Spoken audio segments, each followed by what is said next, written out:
हिंद मेरे दोस्तों, आपका स्वागत है आपके अपने YouTube चैनल प्रीतम अकाउंटिंग परिवार में। मैं हूं सूरज कुमार। तो कैसे हैं आप लोग? आई होप कि आप लोग अच्छे होंगे, स्वस्थ होंगे, साथ ही साथ पढ़ाई कर रहे होंगे। आज के इस वीडियो में हम लोग जो आपका क्लास 10 का जो साइंस है उसका जो most important viral subjective question है ना, जिसका हम लोगों ने सेट जारी किया हुआ है। मैं टोटल आपको 6-7 4-5 आराम से करा दूंगा सेट, और उससे बाहर क्वेश्चन सब्जेक्टिव नहीं जाएगा। ठीक है, तो ये बेसिकली सेट 1 का वीडियो है। ये आपका सेट 1 है, और सेट 1 का ये पार्ट 2 वाला वीडियो है, क्योंकि मैंने बोला था कि मैं प्रत्येक सेट का 2 वीडियो डालूंगा, यानी कि पार्ट 1 और पार्ट 2।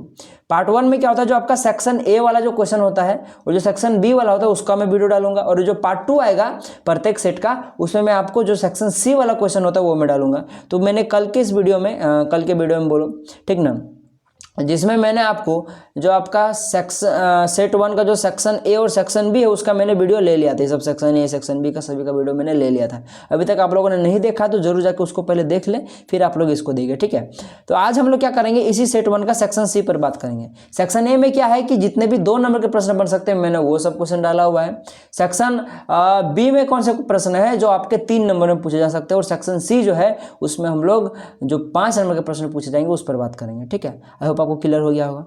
चलिए स्टार्ट करते हैं। सभी क्वेश्चंस को ध्यान से सुनिएगा, मैं बार बार बोलता हूं, क्योंकि एग्जाम में ऐसा हो सकता है अगर एग्जामिनर का मूड सटका तो वो ऐसा कर सकता है, जो मैं पढ़ा रहा हूं सेक्शन ए में वो हो सकता है सेक्शन बी में आ जाए या सेक्शन सी में आ जाए। जैसे कि देखो, इस सेक्शन सी की मैं बात करूं, जिसमें से सबसे पहला सेक्शन सी का प्रश्न है जो कि 15 नंबर का प्रश्न है। इस सेट 1 का 15 नंबर का प्रश्न है, यानी कि यही आपका आज के इस वीडियो का पहला प्रश्न है। इसमें क्या क्या है, 5 नंबर का क्वेश्चन बनाने के लिए इसमें 2 क्वेश्चन डाल दिया है। देख लो, ए नंबर का प्रश्न में लिखा हुआ यहाँ पे और यहाँ पे बी, मैंने 5 नंबर क्वेश्चन में इसमें क्या किया, 2 क्वेश्चन डाल दिया गया। मैंने 5 नंबर का क्वेश्चन बनाने के लिए इसमें क्या कर दिया गया, छोटा छोटा 2 क्वेश्चन डाल दिया गया।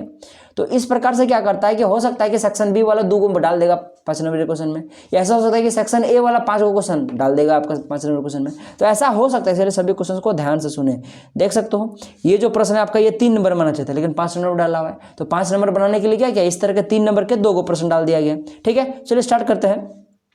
या किसी चालक का प्रतिरोध किन किन कारकों पर निर्भर करता है? तो याद रखिएगा, किसी चालक का प्रतिरोध ऐसे तो बहुत सारे फैक्टर्स पर निर्भर करते हैं, पर हम लोग 10th क्लास के हिसाब से बेसिकली आप लोग 3 जानते हो, पर मैं 1-2 और एक्स्ट्रा कर दूंगा। ठीक ना, तो देखो, किसी चालक का प्रतिरोध निम्न कारकों पर निर्भर करता है। किन किन कारकों पर निर्भर करता है? सबसे पहला, चालक तार की लंबाई पर। किस पर? चालक तार की लंबाई पर। याद रखिएगा कि चालक तार, या फिर यूँ बोलो जो भी आपका जिसमें इलेक्ट्रिसिटी फॉलो होता है, वो चीज़ जितना लंबा होगा उसका प्रतिरोध उतना ज़्यादा होगा। अरे जस्ट एग्जाम्पल समझो ना यार, कि अगर मैं आपको एक टनल से गुजरने को बोलूं, ठीक ना, आपके पास 2 टनल है। एक टनल क्या है कि एक छोटा सा, और एक टनल बहुत ही लंबा है, तो आपको किस में ज़्यादा पार होने में दिक्कत हो जाए, किस में कठिन नहीं होगा, जो बहुत ज़्यादा है। ठीक है, तो इसलिए क्या होता है कि अगर आपका तार का प्रतिरोध जो है आपका, वो जो आपका लंबाई है उसका समानुपाती होता है। इसी लिखा है कि चालक तार का प्रतिरोध उसकी लंबाई के समानुपाती होता है। ऐसा क्यों? क्योंकि अगर प्रतिरोध बढ़ेगा तो मतलब चालक तार की लंबाई बढ़ेगी तो प्रतिरोध ऑटोमेटिकली बढ़ेगा।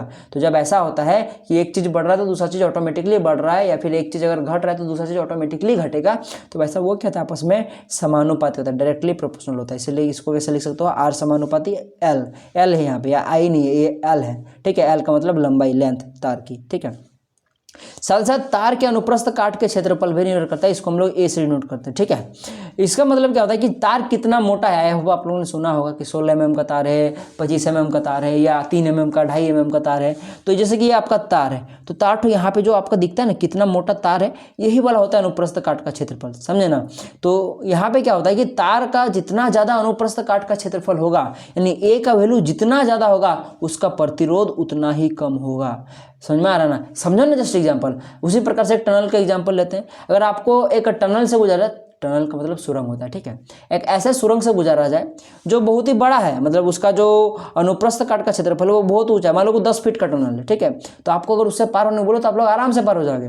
लेकिन यही अगर मैं बोलूँ कि नहीं, आप मान लो कि 3 फुट का एक टनल है, तो आपको झुक के पार होना पड़ेगा, आपको दिक्कत होगा पार होने में। ठीक है, तो इसी प्रकार से होता है कि विद्युत को भी जो अगर ज़्यादा ही उसको एरिया मिल रहा है चलने के लिए, तो इलेक्ट्रॉन कम टकराएंगे तो प्रतिरोध कम उत्पन्न होगा, यानी कि इलेक्ट्रिसिटी ईजिली फॉलो होगा। याद रखिएगा बात। तो इसीलिए क्या होता है कि जो आपका ए होता है और आर का जो रिलेशन होता है वो इनडायरेक्टली प्रोपोर्शनल का होता है। यानी कि क्या होता है कि आर जो होता है वो यहाँ 1/a के समानुपाती होता है, यानी कि ए बढ़ेगा तो आर घटेगा, आर बढ़ेगा तो ए घटेगा।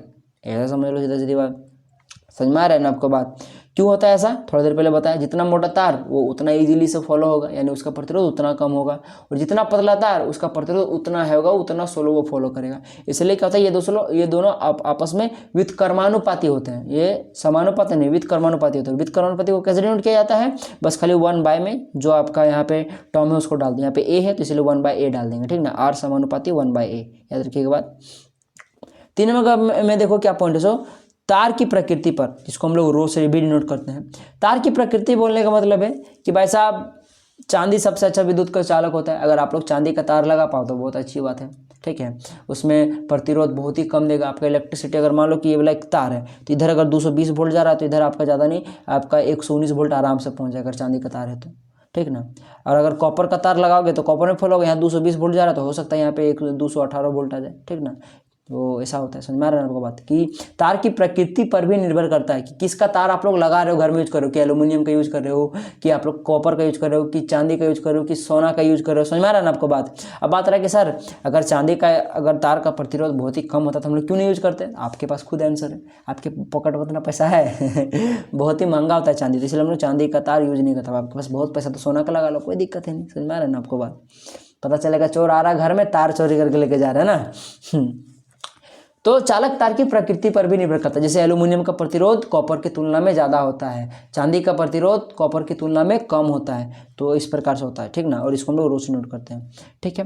और एक चीज़ याद रख लीजिएगा, अगर हम लोग इसको और इसको मिला दे तो ये बन जाएगा आर समानुपाती L/A बन जाएगा, ठीक है। और समानुपाती का चिन्ह को अगर हटाना पड़ेगा तो बराबर डालने के लिए हमको एक कांस्टेंट डालना पड़ता है, आपको पता होगा। तो आर बराबर में यहाँ पे क्या लगता है, रो L/A। तो ये जो रो था ना, यही आपका क्या है, यहाँ पे कांस्टेंट के रूप में काम करता है समानुपाती को हटाने के लिए, और यही रो है, इसको ही हम लोग चालक तार की प्रकृति बोलते हैं, और इसको प्रतिरोधकता भी बोलते हैं। प्रतिरोधकता कैसा मतलब ओम मीटर होता है, याद रखिए बात, सभी इंपॉर्टेंट चीज़ है।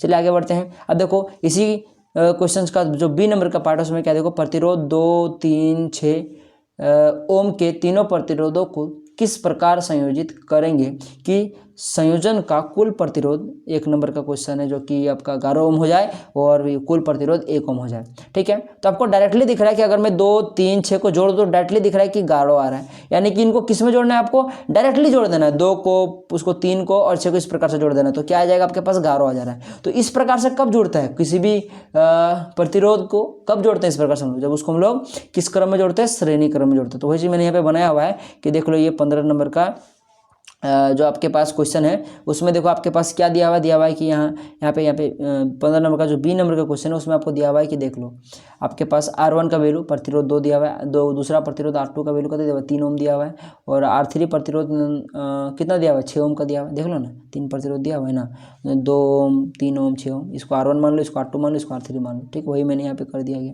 ठीक है। तो देख लो आपका 15 नंबर का क्वेश्चन में जो 1 नंबर का पार्ट है, देख लो 1 नंबर का पार्ट है, उसमें आपको क्या करना है कि समतुल्य प्रतिरोध को 11 ओम लाना है। तो कैसे आएगा 11 ओम, तो 11 ओम लाने के लिए आपको क्या करना पड़ेगा, सबको एक सीक्वेंस में जोड़ना पड़ेगा। तो इसीलिए हम लोग क्या करेंगे, सीक्वेंस में कब जोड़ते हैं, जब उसको हम लोग श्रेणी क्रम में संयोजित करते हैं। इसीलिए लिखा कि माना तीनों प्रतिरोधों को श्रेणी क्रम में जोड़ा गया, तीनों प्रतिरोधों को श्रेणी क्रम में जोड़ा गया, इसीलिए श्रेणी क्रम में जोड़ेंगे कैसे, उसको हम लोग ऐसे करके जोड़ेंगे, ये आपका प्रतिरोध 1 हो गया, प्रतिरोध दूसरा हो गया, प्रतिरोध तीसरा हो गया, जैसे कि आप लोग यहाँ पे देख रहे हो, ये रहा आप लोग, ठीक ना। तो यहाँ पे हम लोगों ने प्रतिरोध R1 को रखा जिसका वैल्यू 2 है, यहाँ पे R2 को रखा जिसका वैल्यू 3 है, यहाँ पे R3 रखा जिसका वैल्यू 6 है। तो इसीलिए हम लोग को पता है में जोड़ा गया है, किसमें, श्रेणी क्रम संयोजन में। अब हम लोग जोड़ दिए हैं तो इसीलिए जो कुल प्रतिरोध क्या होगा, श्रेणी क्रम का क्या होता है कि नॉर्मली सबको जोड़ दिया जाता है, ठीक ना। तो यहाँ पे कुल प्रतिरोध निकल जाएगा, या फिर इसको आर नेट भी लिखा जा सकता है, बहुत कोई आर नेट भी लिखता है, ठीक ना। तो आप लोग सिर्फ आर लिखिएगा तो क्या हो जाएगा, R1 + R2 + R3 सबको जोड़ो तो देख लो 11 ओम निकल गया। तो इस प्रकार से निकलता है। उसी प्रकार से आपको क्या निकालना था, यहाँ पे इन प्रतिरोधों का कुल प्रतिरोध 1 ओम निकालना था। तो आप लोग देखोगे कि अगर हम लोग इन तीनों प्रतिरोधों को अगर हम लोग पार्श्व क्रम में जोड़ दें इस प्रकार से कि एक के ऊपर देखो समांतर है, ये वाला प्रतिरोध तीनों प्रतिरोध आपस में इस प्रकार से समांतर है, ठीक ना। कोई जरूरी नहीं होता कि समांतर हो, पर ये सब एक ट्रिक होता है, समझे ना, याद रखने का। पार्श्व क्रम में इस प्रकार से जोड़ा गया है, ठीक है, आपको समझ में आ गया। अब पार्श्व क्रम में जोड़ेंगे तो इसीलिए आपका कुल प्रतिरोध क्या होता है, 1/R1 बराबर 1/R2 + 1/R3 + 1/R4, इस प्रकार से वो चलते चला जाता है जितना प्रतिरोध है। तो फिलहाल अभी 3 प्रतिरोध है, इसलिए 1/R जो होगा वो किसके बराबर होगा, 1/R1 + 1/R2 + 1/R3 बराबर होगा। आई होप कि आपको क्लियर हो रहा होगा, ठीक है। अब बस वैल्यू पुट कर दो, 1/R निकालना है हमको, बराबर में 1/R नहीं R निकालना, तो बाद में निकालेंगे, पहले 1/R निकाल लो। तो यहाँ पे बस R1 का वैल्यू, R2 वैल्यू, R3 का वैल्यू पुट कर दो, 2, 3, 6। नॉर्मली आप लोग यहाँ पे एलसीएम लोगे तो 6 आएगा, इसको भिन्न का जोड़ सॉल्व करोगे तो 6/6 आएगा, 6/6 काटोगे तो यहाँ पे 1 ओम निकल कर आ गया। लेकिन देखो ये 1 ओम जो निकल कर आया वो 1/r का वैल्यू निकल कर आया है, ठीक है, 1/r का वैल्यू आया है। तो आपको r का वैल्यू निकालना, तो देख लो 1, तो आप लोगों को क्या करना पड़ेगा, देखो हमें 1 को क्या 1/1 लिख सकता हूँ, कोई दिक्कत है नहीं। तो 1/1 इधर हो गया, इधर 1/r है, तो इधर को भी पलट दो और उधर भी पलट दो, तो इधर को पलटोगे तो क्या हो जाएगा, ये r हो जाएगा, r/1 हो जाएगा, r/1 तो आपका r ही होता है, तो ये किसके बराबर हो जाएगा, इसको भी पलटो, 1/1 को पलटोगे तो ये वापस से 1/1 ही रहेगा, यानी कि 1 ही रहेगा। तो r का वैल्यू कितना निकल कर आ गया, 1 ओम निकल गया, समझे ना, ये आपका आंसर हो गया। अब आपको क्लियर हो गया होगा। चलिए हम लोग आगे बढ़ते हैं। अब आपका नेक्स्ट प्रश्न आता है आज की इस वीडियो का, सेक्शन सी का। ये बहुत ही अच्छा प्रश्न है कि डायनेमो क्या है, विद्युत जनित्र किसे कहते हैं, ठीक ना। यह किस सिद्धांत पर कार्य करता है, प्रतिवर्ती धारा विद्युत प्रतिवर्ती धारा डायनेमो की बनावट एवं कार्य का वर्णन करिए। प्रतिवर्ती धारा डायनेमो विद्युत मोटर को ही बोला जाता है, जनित्र को भी बोला जाता है, डायनेमो को ही बोला जाता है, ठीक है, एक ही नाम है सबका। तो इसका क्रियाविधि का भी वर्णन करना है, ठीक है। तो सबसे पहले जान लेते हैं कि विद्युत मोटर है क्या, तो देख लो, या फिर बोलो डायनेमो है क्या, जिसको हम लोग प्रत्यावर्ती धारा जनित्र भी बोलते हैं, ठीक ना। धारा प्रत्यावर्ती धारा डायनेमो भी बोलते हैं, डायनेमो भी बोलते हैं, विद्युत जनित्र भी बोलते हैं, तो बहुत सारे नाम हैं एक ही चीज़ के, ठीक ना। तो ये क्या करता है, देखो यह एक ऐसा विद्युत उपकरण है जो यांत्रिक ऊर्जा को विद्युत ऊर्जा में रूपांतरित करता है, फिर बदल देता है, ठीक है। आई होप आपको क्लियर हो गया। अब बात रहा कि भाई साहब किस सिद्धांत पर कार्य करता है, क्वेश्चन में पूछा था, तो ये विद्युत धारा के चुंबक के प्रेरण के सिद्धांत पर कार्य करता है। यानी कि इसका मतलब क्या होता है कि अगर आप लोग एक चुंबक के क्षेत्र में अगर एक कॉइल को अगर रोटेट करोगे तो देखना वो उससे चुंबक क्षेत्र निकलेगा, मतलब उससे बिजली पैदा हो जाएगा उस कॉइल से। या फिर आप लोग एक कॉइल के सामने से एक चुंबक को अगर आप लोग मूव कराओगे तो भी आपका इलेक्ट्रिसिटी फॉलो होगा, समझे ना। तो यही होता है चुंबक के क्षेत्र का प्रेरण, समझे ना। चलिए, तो इस प्रकार से आपको ये वाला डायग्राम तो बनाना है, ठीक है, इधर वाला आपको गौर नहीं करना है, ये डायग्राम आपको नहीं देखना है। बेसिकली इस प्रकार का डायग्राम आप लोग बनाने का ट्राई कीजिएगा। तो ये आपका डायग्राम है विद्युत मोटर का, ठीक ना। एक चीज़ में कन्फ्यूजन दूर कर दूं कि विद्युत जो मोटर होता है ये विद्युत जनित्र का है, मैं गलती से विद्युत मोटर बोल दिया मैंने, तो ये विद्युत जनित्र का डायग्राम है, ठीक है। विद्युत मोटर में क्या होता है कि यहाँ पे एक वलय लगा होता है, इसको वलय बोलते हैं। देख लो यहाँ पे दिख रहा है आपको, ये वलय, देखो ये वलय है, ये वाला यहाँ पे देखो, 1 मिनट, ये रहा, ये वलय है, देख लो ये वलय, ये वाला, ये जिस प्रकार से गोल रिंग चूड़ी जैसा दिख रहा है ये वाला होता है। तो विद्युत मोटर में क्या होता है कि ये आधा वलय होता है, इसमें मैंने आधा आधा मैंने पूरा वलय नहीं होता है, पूरा रिंग नहीं होता है। लेकिन क्या होता है कि जो आपका विद्युत जनित होता है इसमें पूरा फुल रिंग होता है, फुल वलय होता है, याद रखिएगा बात, ये चीज़ आप लोग याद रखिएगा। बाकी डायग्राम को कुछ इस प्रकार से जो बनाना है आपको, सेम उसी प्रकार से विद्युत मोटर जैसा, विद्युत मोटर जैसे आपको क्या करना है, यहाँ पे इधर इधर उधर 2 चुंबक रखना है, नॉर्थ साउथ वाला, ठीक है। एक इस प्रकार से कुंडली बनाना है, ठीक है। यहाँ पे एक्स्ट्रा क्या कि एक आपको यहाँ पे इसको गैल्वेनोमीटर से जोड़ना पड़ता है। इससे आपको क्या, आप लोग चाहे तो बल्ब से भी जोड़ सकते हो, पर गैल्वेनोमीटर से इसलिए जोड़ाता है, इससे पता चलता है कि विद्युत धारा की दिशा क्या और विद्युत धारा आ रही है कि नहीं आ रही है, ठीक है। और बाकी ब्रश वगैरह सब सेम होता है, बस यहाँ पे क्या होता है कि ये जो वलय है ये पूरा वलय होता है, ये पूरा चूड़ी का आकार होता है, पूरा एकदम गोल होता है। पर जो विद्युत मोटर था उसमें आपका आधा वलय पाया जाता था, ठीक ना। आई होप आपको सब कुछ क्लियर हो गया, सेम उसी प्रकार से सब कुछ लगभग लगभग, ठीक ना। चलिए आप थोड़ा बनावट पर गौर करते कि बनावट क्या है, देख लो, देख लो, इसमें एक घूर्णी आयताकार कुंडली ABCD होती है। भाई तो बात सही है भाई साहब, देख लो, ये आप लोग देख सकते हो, ये आपका क्या एक आयताकार कुंडली है, जिस तरह से आपका विद्युत मोटर में था, ठीक है, विद्युत कुंडली होती है, जिसमें अस्थायी चुंबकों के ध्रुवों के बीच रखा था। यानी कि जिसे जो है ये देख सकते हो कि ये जो आपका चुंबक है इन चुंबकों के ध्रुव में रखा गया। देखो चुंबक का ध्रुव यहाँ पे होगा, ये होगा, इन चुंबक के ध्रुवों के बीच में यहाँ पे रखा गया है। आई होप आपको समझ में आ रहा होगा। और इसमें चुंबक क्षेत्र की दिशा क्या होगी, हमेशा उत्तर से दक्षिण होता है, यानी कि नॉर्थ टू साउथ ऐसे होगा इसमें, समझे, इस प्रकार से। चलिए आगे बढ़ते हम लोग। इस कुंडली के 2 सिरे वलयों R1 तथा R2 से जुड़े होते हैं। जैसा कि पता है आपको कि ये जो आपका ये जो कॉइल बना है ये कई इस प्रकार से कई हजारों, जितना आप लोग लिखना जितना चाहो, जनरली पता है आपको ये बहुत ही इतना इजीली नहीं होता है। एक नॉर्मल अगर आप लोग डीसी, अगर आप लोग नॉर्मली घर का पंखा या विद्युत मोटर देखोगे ना तो उस सब में आपका 300-400 टर्न रहता है, नॉर्मली की मैं बात कर रहा हूँ। तो सोच लो अगर घर में अगर पंखा वंखा है तो उस सब में कितना टर्न रहेगा। आई होप कि आप लोगों ने देखा होगा कि कभी घर में अगर पंखा कूलर वगैरह जब फैन खुलता है वो तो अंदर में जो कॉइल होता है वो कितना सारा टर्न होता है वहाँ पे। तो जितना ज़्यादा टर्न करोगे वो उतना स्पीड से घूमेगा और वो उतना ज़्यादा इलेक्ट्रिसिटी आपका फॉलो करेगा। अगर आपका मोटर है तो उतना स्पीड से घूमेगा जितना ज़्यादा टर्न रखोगे, और अगर आपका विद्युत जनित रहे तो जितना ज़्यादा टर्न करोगे उतना ज़्यादा इलेक्ट्रिसिटी फॉलो करके देगा, ठीक है। तो यहाँ पे इस प्रकार से कई सारे इस प्रकार से टर्न होता है, ठीक ना। तो ये टर्न का भाई साहब देखो, आप लोग टर्न करना शुरू करोगे तो वहाँ पे एक छोर रहेगा उस टाइम पे, और जब टर्न खत्म हो जाएगा उस टाइम पे एक छोर रहेगा। तो इन दोनों छोरों को क्या किया जाता है, वलयों के साथ, वही रिंग, ये रिंग और ये रिंग के साथ जोड़ा जाता है। इस रिंग का नाम देख लो R1 दे दिया गया है और इस रिंग का नाम R2 दे दिया गया है, ठीक है, से जोड़ा गया है। तथा उसके साथ क्या गया कि ब्रशों B1 तथा B2 को वलय R1 तथा R2 पर दबा कर रखा गया है, ठीक ना। तो देख लो यहाँ पे ये जो आपके पास ब्रश है, ये आप लोग देखना चाहोगे कि देख लो ये जो आपके पास ब्रश है, देख लो ब्रश B1, ये वाला जो ब्रश यहाँ पे देख लो छुटकू सा, एक यहाँ पे छुटकू सा दिख रहा है ईंट जैसा निकला हुआ फुंदरू जैसा, हाँ बस वही समझ रहे हो। तो वही क्या है आपका ब्रश है। ये ब्रश देख लो, ये वाला जो ब्रश है इस वलय के साथ जुड़ा हुआ है। एक चीज़ याद रखिएगा, ये ब्रश और वलय एक ही चीज़ नहीं है, ब्रश अलग चीज़ है और वलय अलग चीज़ है। वलय जो है वो पूरा कॉइल के साथ घूमता है, पर ब्रश जो है वो नहीं घूमता, याद रखिए बात। उसी प्रकार से ये भी क्या होता है, सिर्फ उसके साथ सटा हुआ है, चिपका हुआ है, थोड़ा जो अच्छा चिपका हुआ है, समझे ना, याद रखिए बात। चलिए आगे बढ़ते हैं।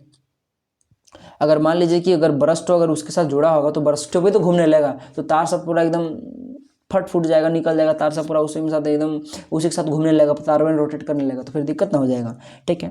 तथा दोनों ध्रुवों लिखा है कि दोनों ब्रशों को बाहरी सिरे गैल्वेनोमीटर से जुड़े होते हैं। भाई साहब सीधा सीधी बात है, देख लो कि ये जो ब्रश है और ये वाला जो ब्रश है B1 और B2 ये जाके कहाँ को जोड़े, गैल्वेनोमीटर से जोड़ते हैं हम लोग। आप लोग चाहो तो बल्ब से घर में जाके यहाँ से ले जाओ बिजली, अब यहाँ से निकाल लो एक यहाँ से, यहाँ जाके घर में जाके बल्ब में जोड़ दो, कोई दिक्कत है नहीं, समझे। तो वही चीज़ यहाँ पे लिखा हुआ गैल्वेनोमीटर इसीलिए लगाते हैं ताकि पता चले कि विद्युत धारा आ रही है, किस तरह से आ रही है, किस डायरेक्शन से आ रही है, समझ आया ना। अब देखो यहाँ से हम लोग थोड़ा क्रियाविधि के बारे में जानते हैं, ये भी पूछा था। लेकिन जब आर्मेचर को तेजी से घुमाया जाता है, यानी कि ये जो आपके पास आर्मेचर है, ये जो कॉइल है, इसको आपको बाहरी बल देके घुमाना पड़ेगा, किसमें, विद्युत जनित्र में। पर विद्युत मोटर में क्या होता है, देखिए इसमें हम लोग उसमें क्या होता है कि उसमें आप लोग इलेक्ट्रिसिटी देते थे तो वो अपने आप घूमता था, समझ में आ गया ना। लेकिन यहाँ पे क्या हो रहा है कि इसको आपको मैनुअली इसको यांत्रिक ऊर्जा से घुमाना पड़ेगा, फिर हाथ से घुमा लो आप लोग, या फिर उसको कोई जो आपका मशीन होता है उस मशीन से घुमा लो, तो आपको उसको घुमाना पड़ेगा, समझे। आई होप आपको समझ में आ रहा होगा। घुमाया जाता है तो कुंडली के भीतर चुंबक के क्षेत्र में प्रतिक्षण परिवर्तन होता है। तो क्या होता है पता है, जैसे आप लोग इसमें बल दोगे ना, बल देके इसको जैसे घुमाओगे, ये धुरी होता है, इस धुरी को एक्सेल बोलते हैं, ठीक ना। ये जो धुरी है इस धुरी को घुमा, इस धुरी को इस तरह करके जनित्र के साथ ये जुड़ा होता है, ठीक ना। जनित्र तो यही पूरा वाला है, मतलब ये मोटर के जनरेटर कभी आप लोगों ने देखा होगा जनरेटर, तो जनरेटर में गौर करके देखना कि यहाँ पे एक बड़ा वाला पार्ट होता है जहाँ पे एक टंकी लगा होता है, जहाँ पे हम लोग पेट्रोल वगैरह डालते हैं, जहाँ डीजे वीजे बजाने के लिए हम लोग एक जनरेटर का उपयोग नहीं करते, हाँ।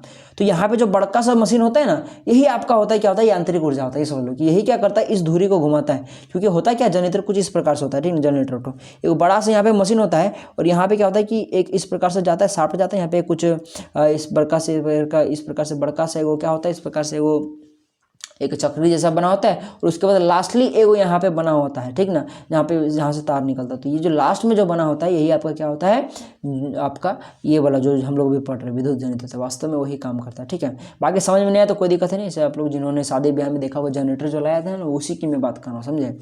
तो देखो यहाँ पे क्या होता है कि अगर आप लोग इस धुरी घुमाओगे तो पूरा कॉइल को घूमे, क्योंकि धुरी और ये कॉइल सेम एक साथ जुड़े होते हैं, और ये वलय ये सभी एक ही साथ जुड़े थे और सभी घूमते हैं, समझे ना।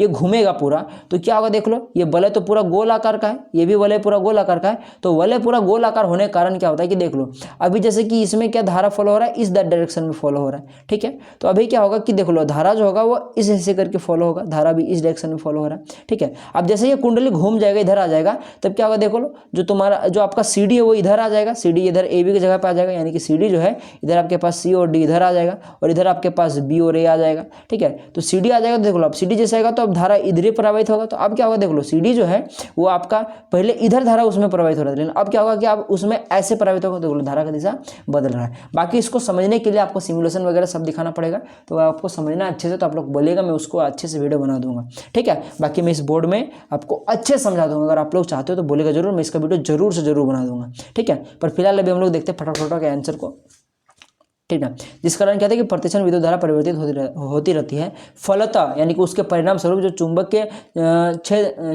विद्युत चुंबकीय प्रेरण के सिद्धांत के अनुसार कुंडली में प्रेरित धारा उत्पन्न होती है, और इसी कारण से क्या होता है कि कुंडली में विद्युत धारा उत्पन्न होती है, ठीक है, चुंबक के क्षेत्र के कारण।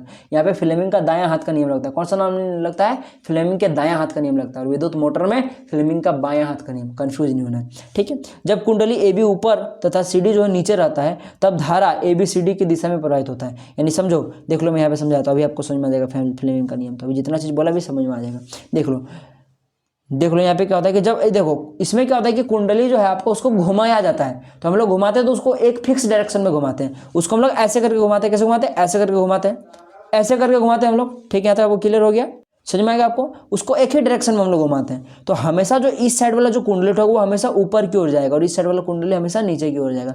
अब बाद की बात है कि ये वाला जो कुंडली है कभी इधर ए बी रहेगा तो कभी उधर सी डी आ जाएगा। समझ में आ रहा है ना आपको। तो इस कारण से यहीं पे क्या होता है कि यहाँ पे बार बार क्या होता है कि चुंबक के क्षेत्र मतलब यहाँ पे जो है उसका जो दिशा है वो बदलता रहता है। ठीक है ना, वही चीज़ यहाँ पे बोल रहा है। देखो तो जब यहाँ पे देख लो कि जब आपका कुंडली जब इधर ए बी रहता है, जब यहाँ पे ए बी रहेगा, यहाँ पे जब कुंडली ए बी आपका रहेगा, इस साइड वाला ए बी वाला भाग रहेगा, तब ये ऊपर की ओर घूमेगा, क्योंकि हम लोग इसको एक ही जैसा घुमा रहे हैं तो ये ऊपर की ओर जाएगा। इनके बल किधर लग रहा है, ऊपर की ओर। तो फ्लेमिंग का जो आपका दाहिना हाथ का नियम है, जब बल आपका ऊपर की ओर लग रहा है और जब मैग्नेटिक फील्ड आपका इधर नॉर्थ से साउथ है यानी कि इस साइड है, तो जाहिर सी बात है जो करंट का डायरेक्शन होगा वो किस साइड होगा, करंट का डायरेक्शन आपका इस साइड होगा, यानी कि ए से बी की ओर होगा। सीधा सीधी बात है। उसी प्रकार से जब ए से बी की ओर आएगा तब तक देख लो कि जो ये जो वलय है ये आपका ए बी के साथ जुड़ा हुआ है। ठीक है ना, ये वाला वलय कौन वाला वलय, जो आपका B1 वलय, ये वाला वलय। तो ये वाला वलय B1, तब इस टाइम पे इस वलय में यानी कि ये वाला वलय, इस वलय के साथ ये वाला तार जुड़ा हुआ है, तो इस तार में तब जो करंट आएगा वो आपका इस डायरेक्शन में आएगा। क्योंकि करंट जो आपका ए बी डायरेक्शन में बढ़ रहा है तो करंट वो आपका इसी डायरेक्शन में बहेगा। ठीक है, लेकिन अब ये सिचुएशन एज्यूम करो जब आपका एक रोटेट एक चक्कर घूम जाएगा, या फिर बोलो आधा चक्कर जैसे घूम जाएगा, एक चक्कर घूम जाएगा, ठीक ना, आधा चक्कर बोलो, तब जब आपका इधर आ जाएगा, ये जो आपका सी डी है अब आपका यहाँ सी हो जाएगा, यहाँ डी हो जाएगा। अब सी डी जब आपका यहाँ पे आ चुका है, मैं इसको फिर से लिखना चाहूंगा, जब आपका सी डी अब यहाँ आ चुका है तब अब क्या होगा कि ये तो अभी भी सी डी ऊपर जाएगा, क्योंकि ये क्या फिक्स, हम लोग क्या करें इसको फिक्स डायरेक्शन में घुमा रहे हैं, क्योंकि हम लोग घुमा रहे हैं तो सी डी अब ऊपर की ओर जाएगा। तो फिर से फ्लेमिंग का दाएं हाथ का नियम से ये जब ऊपर की ओर जाएगा और ये अभी जो चुंबक के क्षेत्र है वो नॉर्थ टू साउथ है, तो इसमें बल किधर, इसका जो धारा होगा वो वापस से किधर बहेगा, आपका डीसी की ओर बहेगा, यानी कि इसी डायरेक्शन में बहेगा। तब देखो तो ये जो वलय है आपका, जो आपका ये वाला वलय होगा, यही तो आपका नीच टाइम आएगा ना, क्योंकि वलय पूरा रिंग है, तो इस कारण से ये जो सीडी होगा उस टाइम पे सीडी जो होगा इसी वलय से सटा होगा। तो देखो इस टाइम पे क्या होगा, सो इस टाइम पे देखो क्या होगा, सो जो इसमें होगा ये धारा इस प्रकार से प्रवाहित होगा।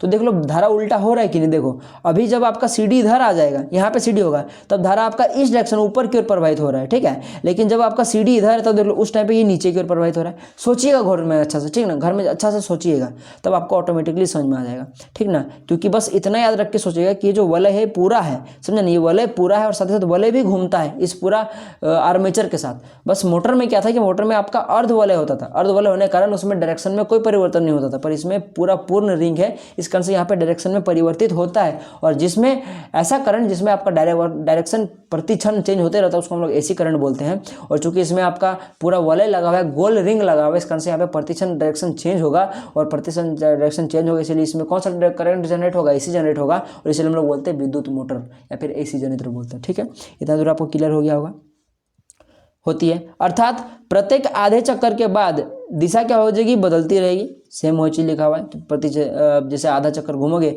एक बार यहाँ पे ए बी रहे, यहाँ पे आपके पास ए बी रहेगा, यहाँ पे आपके पास सी डी रहेगा। अब जब पलट जाएगा आधा चक्कर तब आपके पास यहाँ के सी डी हो जाएगा और यहाँ पे आपके पास बी हो जाएगा। समझ में आ रहा है ना। और धारा आपका इस प्रकार से बहेगा, एक बार ऐसे करके जाएगा, एक बार ऐसे करके जाएगा, एक बार ऐसे करके जाएगा, ऐसे करके जाएगा, और ये घूमता रहेगा इस प्रकार से। धारा में से क्या होगा कि अपना डायरेक्शन वो बदलते रहेगा प्रति क्षण। ठीक है, सोच के देखो ना, ये 1 सेकंड में 50 बार चेंज करेगा, 1 सेकंड में 50 बार चेंज करेगा, तब उसका जो फ्रीक्वेंसी होगा वो देखा जाए तो 50 हर्ट्ज का होगा, ठीक ना। तो 50 हर्ट्ज का हो जाएगा, आवृत्ति कितना हो जाएगा, 50 हर्ट्ज का हो जाएगा। समझे ना, तो ऐसा आप लोग सोच सकते हो। और हमारे घरों में 50 हर्ट्ज की करंट आता है। समझ में आ गया आपको। उसी प्रकार से देखो क्या लिखा कि इस प्रकार आधे चक्कर में धारा शून्य से महत्तम तथा पहुंच जाती है तथा अगले चक्कर में बढ़कर महत्तम है। जैसा ये जाहिर सी बात है यार, ठीक ना। आधा चक्कर करेगा तो शून्य, फिर पूरा चक्कर हो जाए फिर बढ़ जाएगा, फिर आधा चक्कर शून्य, फिर पूरा चक्कर हो तो बढ़ जाएगा। ठीक है, तो इस प्रकार से ये घटता बढ़ता रहता है। मुझे पता है कि आपको ये कॉन्सेप्ट समझने में थोड़ा दिक्कत होता है। जिन्होंने समझा हुआ तो उसको तो बहुत अच्छे से समझ में आ रहा होगा, पर ऐसे बच्चे जिनको समझ में बिल्कुल नहीं आया है या फिर नहीं समझ पाए हैं या फिर जो पूरे साल पढ़े नहीं है उन्हीं को समझ में नहीं आ रहा होगा। तो बोलिएगा, मैं एक अलग से बोर्ड में बहुत ही अच्छा सा बता दूंगा। चूंकि ये पीडीएफ है तो इस कारण से मैं अच्छा से बता नहीं पा रहा हूँ, मुझे फिल्मिंग का दाएं हाथ दिखा नहीं पा रहा हूँ, प्रैक्टिकली नहीं करा पा रहा हूँ, इस कारण से यहाँ थोड़ा दिक्कत हो रहा है समझाने में। मैं सिर्फ बोल दे रहा हूँ, बाकी अच्छे से समझना तो बोलिएगा, मैं इसका बहुत अच्छे से एकदम सुविधाजनक वीडियो में बना दूंगा। आप लोग इसको स्क्रीनशॉट ले लो, ठीक ना। आधे चक्कर बाद ये होता है, और इसी कारण से क्या होता है कि जो धारा है, धारा में प्रतिवर्ती मान होने के कारण, यानी कि धारा का प्रतिवर्ती मान एक बार क्या हो रहा है कि इधर से पॉजिटिव बह रहा है, एक बार उधर से पॉजिटिव बह रहा है, यानी कि धारा बार बार फ्लक्चुएट कर रहा है, बढ़ते घटते मतलब ये है कि बढ़ता घटता तो है ही, साथ ही साथ क्या हो रहा है कि डायरेक्शन का चेंज होते जा रहा है, और वो बहुत तेज होता है, 1 सेकंड में 50 बार, मैंने समझ रहे हो, ठीक है ना। तो इस प्रकार से होता है। तो इस कारण से मतलब इस प्रकार का जो धारा होता है उसको हम लोग क्या बोलते हैं, प्रत्यावर्ती धारा, एसी करंट कहते हैं, जो आपका डायरेक्शन प्रति समय चेंज करता रहे, ठीक ना। और इस प्रकार डायनामो में प्रत्यावर्ती धारा या फिर एसी डायनामो कहते हैं। इसी कारण से हम लोग क्या करते हैं, जो डायनामो है हम उसको प्रत्यावर्ती धारा या एसी डायनामो कहते हैं, प्रतिवर्ती धारा डायनामो या फिर एसी डायनामो कहते हैं, ठीक है। एक बार आप लोग स्क्रीनशॉट इसको ले लो, चलो यहाँ से ले लो, इसको एक बार यहाँ से ले लो, ठीक है, इसको ध्यान नहीं देना है। चलिए आगे बढ़ते हैं, एक बार इसको ले लो, चलो ठीक है। नेक्स्ट क्वेश्चन देखो, रासायनिक समीकरण को संतुलित करें। अभी ये क्वेश्चन क्या बताना भाई साहब, संतुलित करना तो आपका आता होगा। इसमें क्या होता है कि द्रव्यमान संरक्षण के निम्नानुसार जो आपका अभिकारक होता है और जो उत्पाद होता है, कल मैंने अभिकारक और उत्पाद के बारे में बताया था, ठीक है, अब नहीं बताने वाला हूँ, तो देख लीजिएगा उसको। अभिकारक इधर है, उधर उत्पाद है, तो अभिकारक और उत्पाद की ओर परमाणु जो आपका होता है वो समान होना चाहिए, ठीक है। तो जैसे देखो यहाँ पे आपको नजर आ रहा होगा कि यहाँ पे देख लो कि 2 गो NON है और यहाँ पे 1 ही गो N है। यहाँ पे हाइड्रोजन कहते हैं 2 गो है, लेकिन हाइड्रोजन यहाँ 3 गो। तो इसको कैसे बराबर करेंगे, कुछ नहीं करना है, इस हाइड्रोजन के आगे यहाँ पे 3 लगा देना है, इधर 2 लगा देना है। तो देखो क्या हो गया, सो हाइड्रोजन इधर कितना हो गया, 6 गो हो गया। देख लो यहाँ पे हाइड्रोजन कितना हो गया, यहाँ 2 और यहाँ 3, 6 गो हो गया। और यहाँ पे देखो 2 3 5 होता है, लेकिन इसको गुना किया जाता है, समझे ना, 2 2 3 6 होता है, गुना किया जाता है, याद रखिएगा बात। जो आगे होता है और जो नीचे होता है उसको आपस में गुना किया जाता है, ठीक है। और यहाँ पे देख लो, यहाँ पे नाइट्रोजन 2 गो है और यहाँ पे देख लो 2 नाइट्रोजन, ठीक। चलिए आगे बढ़ते हैं बात, ठीक है। अब यहाँ पे देखो, यहाँ पे दो आपके पास F है, F ही है, इधर आपके पास A गो, इधर 3 गो है। इसको संतुलित कैसे करेंगे, देख लो यहाँ पे 3 गो F ही लगा दो, साथ ही साथ देख लो यहाँ पे हाइड्रोजन कहते हैं 2 गो, इधर देख लो 2 गो है, लेकिन यहाँ पे देख लो ऑक्सीजन कहते हैं यहाँ पे A गो है, लेकिन ऑक्सीजन यहाँ 4 गो। इसलिए हम लोग क्या करेंगे, यहाँ पे H2O पर 4 लगा देंगे। तो जैसे 4 लगाएंगे तो ये ऑक्सीजन तो 4 को बन गया, लेकिन हाइड्रोजन क्या को बन गया, यहाँ 4 और यहाँ 2, यहाँ 4 और यहाँ 2 है, तो कितना हो जाएगा, 4 दूना 8 गो। तो इसलिए आपको क्या करना पड़ेगा, यहाँ भी आपको क्या करना पड़ेगा, हाइड्रोजन करके 4 से गुना कर देगा, 4 दूना 8 हुआ। तो इस प्रकार से संतुलित क्या आता है, इसको आप लोग देख लो, आगे देख लो, यहाँ पे देख लो, ये आपका संतुलित समीकरण यहाँ पे देख लो आप लोग। इसमें क्या दिया हुआ है, देख लो यहाँ पे Na एगो है, यहाँ Na एगो है, यहाँ पे Cl एगो है, यहाँ Cl एगो है, यहाँ Ag एगो है, NO3 एगो है, NO3 एगो है, यानी कि ये संतुलित ऑटोमेटिकली है। हाँ, एग्जाम ऐसा पूछ सकता है, पहले संतुलित दे देगा, अब आप लोग कैसे संतुलित करोगे, तो कुछ नहीं करना, उसको हुबहू उतार देना है, ठीक है। अब देख लो नेक्स्ट प्रश्न, बहुत ईजी प्रश्न। यहाँ पे H2 है, Cl2 है, यहाँ पे इससे HCl बन रहा है, ठीक है। तो देख लो यहाँ पे 2 हाइड्रोजन है, यहाँ 2 आपके पास क्लोरीन, पर यहाँ पे एगो हाइड्रोजन और क्लोरीन है। तो उसके लिए क्या करना पड़ेगा हमको, जाहिर सी बात है कुछ नहीं करना पड़ेगा। यहाँ पे आपके पास जस्ट लास्ट में HCl का आगे 2 लगा दो, देख लो इधर 2 आपके पास हाइड्रोजन हो गया, 2 आपके पास क्लोरीन हो गया, यहाँ 2 हाइड्रोजन 2 क्लोरीन हो गया। उसी प्रकार से देख लो सीनियर क्वेश्चन में देख लो यहाँ पे मैग्नीशियम में यहाँ पे Cl है, HCl है, तो जिसको आप लोग करोगे तो देखो मैग्नीशियम क्लोराइड बन जाएगा और इधर आपके पास H2 निकल जाएगा। तो यहाँ पे देख लो मैग्नीशियम एगो है, मैग्नीशियम एगो है, क्लोरीन यहाँ पे एगो है, यहाँ पे 2 गो है, हाइड्रोजन एगो है, हाइड्रोजन 2 है। तो कुछ नहीं करना पड़ेगा, बस यहाँ पे आपके पास HCl का आगे 2 से गुना कर दो, देख लो वापस आपके पास संतुलित हो जाएगा। तो इस प्रकार से आपको संतुलित करना था। अब यहाँ से आपका एक प्रश्न बनता है, देख लो यहाँ पे आपका एक प्रश्न है, अच्छा, एक प्रश्न थोड़ा सा लग रहा है, एक प्रश्न आपका यहाँ पे शायद कम हो गया या गायब हो गया, 1 मिनट देखने दीजिए मुझे, ठीक है। वैसे यहाँ पे एक प्रश्न था जिसमें आपको मानव का जो पाचन तंत्र है उसका नामांकित चित्र बनाना था। तो देख लो इसको आप लोग देख लो, इसको आप लोग कर लीजिएगा। चाहे हृदय हो गया, जो आपका परिसंचरण तंत्र हो गया, इन सभी का डायग्राम बनाना आपको आना चाहिए। मस्तिष्क हो गया, आपका किडनी, गुर्दा वगैरह सबको आना चाहिए, समझे ना बात। चलिए नेक्स्ट प्रश्न लिखा है कि मानव के बच्चों के लिंग निर्धारण को समझाइए। मानव में बच्चों का जो लिंग निर्धारण उसको समझाइए। तो देखो होता है कैसे, मैं आपको मोटा मोटी समझाया था यहीं पे, ठीक है। इसको आप लोग एक बार पढ़ लो। देखो क्या लिखा है कि किसी शिशु के जन्म से पूर्व उसके नर अथवा मादा होने की भविष्यवाणी करना ही क्या कहलाता है, लिंग निर्धारण कहलाता है, ठीक है। पिता के पास XY गुणसूत्र पाया जाता है, जबकि माता के पास XX गुणसूत्र पाया जाता है। इसीलिए पिता द्वारा दिया गया XY गुणसूत्र बच्चे का लिंग निर्धारण करता है, ठीक ना, कि आपका पिता X दे रहा है कि Y दे रहा है, उसके हिसाब से वो लिंग का निर्धारण होता है। अभी समझाऊंगा अच्छे से, ठीक ना। जब पिता Y गुणसूत्र देता है तब जाहिर सी बात है कि जो लड़का होगा जो होगा वो कौन जन्म देगा, वो आपका लड़की जन्म लेगी। और अगर मान लो कि पिता है जो कि Y गुणसूत्र दे रहा है तो वो लड़का जन्म लेगा, ठीक है। तो इसको समझो, मैं यहाँ समझाना चाहूँगा, ठीक है। देखिए लड़की जो होता है ना, लड़की में आपका सिर्फ XX पाया जाता है। अगर XX गुणसूत्र है तो वो लड़की होगा, ठीक है। और अगर नर है, या फिर बोलो हम लोग, या फिर बोलो कि अगर आपको लड़का होना है तो आपके पास XY होगा आपके पास, तभी आप लोग लड़का हो, ठीक ना। तो होता ये कि ये आपका मादा है, ये आपका नर है, समझे ना। या फिर यूँ समझ लो कि आपका, ये समझ लो कि ये माँ है और ये पिता है, ठीक है। तो जो बच्चा का लिंग निर्धारण होता है वो किस पर डिपेंड करेगा, पूरा का पूरा 100% पिता पर निर्भर करता है, समझे ना। हाँ, अब ऐसा ना हो कि हेल्थ इश्यू किसी को, अगर ऐसा है कि माँ के पास या पिता के पास हेल्थ इश्यू कि वो बाप नहीं बन सकता या माँ नहीं बन सकती, तब वो बात की बात है। पर अगर मैं बात करूँ कि दोनों का हेल्थ सही है, उस कंडीशन में जो लड़का हो कि लड़कियों को, वो कौन निर्धारित करता है? लड़का निर्धारित करता है, समझे। और ये लड़का भी नहीं करता, ये मनचाहा नहीं कि हम जो चाहेंगे वही होगा, ऐसा नहीं होता है। जो रिलीज हुआ वो हो जाएगा, समझे। अगर लड़का यहाँ पे एक्स दिया, समझे, तो समझो लड़की के पास तो भाई साहब सिर्फ एक्स एक्स है, तो वो चाहकर भी एक्स ही दे सकता है, कभी भी वाई नहीं दे सकता, क्योंकि उसके पास वाई है ही नहीं। तो ये एक्स देगा, तो क्या बन गया? एक्स एक्स गुणसूत्र मिल गया। अब एक्सेस होगा तो क्या बन जाएगा? लड़की बन जाएगा, तो लड़की जन्म लेगी। ठीक है, अब लड़का मान लो कि वाई दे दिया, तो अब लड़की के पास कोई ऑप्शन नहीं, वो हमेशा एक्स ही देगा, यानी कि वो हमेशा एक्स गुणसूत्र ही देता है। समझ में आ गया ना? वाई कभी नहीं दे सकती। पर जो वाई लड़का है वो वाई दे सकता है। अब वाई दिया तो ये एक्स वाई बन के लड़का बन जाएगा। तो ये बहुत बड़ा मिथ्य है हमारे इन गांव देहात के समाज में, बहुत ही खराब है कि अगर मान लो कि बेटा नहीं हो रहा है तो फिर माँ को कोस दिया जाता है, बोलता है कि इसको बदलो समझ आ रहा है ना, कि ये बेटा नहीं दे सकता है, फिर उसको बहुत गाली ताना मिलता है। तो ये गलत बात है भाई साहब। माँ पर कोई निर्भर नहीं करता है, माँ सिर्फ एक्स दे सकती है, उसके पास वाई होता ही नहीं है। सिर्फ जितना भी आपका लिंग निर्धारण होता है वो बाप के कारण होता है। आपसे क्या कीजिएगा? बाप को पीटिएगा, समझे। नहीं, गलत बात है, ऐसा नहीं करना चाहिए। मेरे बोलने का मतलब समझ में आ रहा है ना आपको, कि जो भी लिंग निर्धारण होता है वो पिता पर निर्भर करता है। तो इस प्रकार से ये आज का वीडियो यहाँ समाप्त होता है। देख लो, ये PDF है आपका, ठीक है। सभी इसको आप लोग स्क्रीनशॉट ले लो, चाहो तो इसको आप लोग खुद से लिख सकते हो क्या स्क्रीनशॉट लेना है, ठीक है। तो इस प्रकार से हमारा ये सेट 1 कंप्लीट होता है। अब हम लोग सेट 2 पर मिलेंगे, ठीक है। और इसी प्रकार से मोस्ट इंपॉर्टेंट क्वेश्चन मैं आपको साइंस का करा दूंगा और मैथ का भी करा ही दूंगा, ठीक है। चलिए, तो मिलेंगे अगले वीडियो में, तब तक के लिए जय हिंद, जय भारत और आपका दिन शुभ हो।